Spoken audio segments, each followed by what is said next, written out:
ఓరుగల్లు జిల్లాలోని శ్రీ భద్రకాళి అమ్మవారి ఆలయంలో దేవి శరన్నవరాత్రి మహోత్సవాలు వైభవంగా జరుగుతున్నాయి. ఈ రోజు మహాష్టమి శ్రీ భద్రకాళి జన్మదినోత్సవం సందర్భంగా మహాదుర్గా అలంకారంలో అమ్మవారు భక్తులకు దర్శనమిస్తున్నారు. ఈ సందర్భంగా దేవాలయ ప్రధాన అర్చకులు భద్రకాళి శేషు భద్రకాళి దేవాలయంలో నిర్వహిస్తున్న దేవి శరన్నవరాత్రుల ఉత్సవాలు ఘనంగా జరుగుతున్నాయి. అమ్మవారి జన్మదినం సందర్భంగా అమ్మవారిని దర్శించుకునేందుకు పోటెత్తారు. ధైర్య సాహసాలతో పాటు సిరి సంపదలు కలిగేలా అమ్మవారు దీవిస్తుందని పలువురు భక్తులు పేర్కొన్నారు.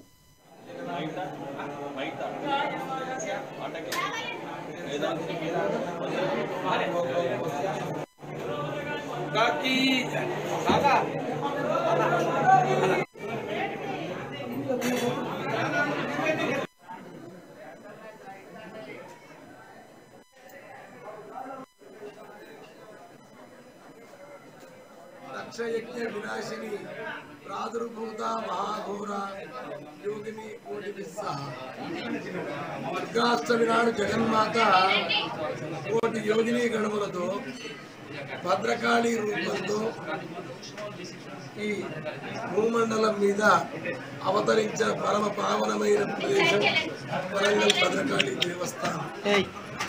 ఈరోజు భద్రకాళి జన్మోత్సవం కాబట్టి దేశ దేశాల ప్రజలు ఆ జగన్మాతను ఆరాధిస్తారు. అట్లాగే ఇవాళ బతుకమ్మకు సద్దులు చేస్తారు. భద్రమ్మే బతుకమ్మ బతుకమ్మ చరిత్రలుగా వరంగల్ నుంచే వచ్చింది. ఈ భద్రకాళి జన్మోత్సవం నాడే అంటే ఒక్కొక్క పువ్వు వేసి చందమామ అని పాడతారు ఆడవాళ్ళు. వాళ్ళు మంత్రాలు అవి చదవరు, కానీ ఒక పువ్వులో ఇట్లా బిడ్డ మారు పిలిస్తే వాళ్ళకి వచ్చేస్తుంది అన్నమాట. 9 రోజులు ఆడితే వాళ్ళు 9వ రోజు అవుతుంది బతుకమ్మ.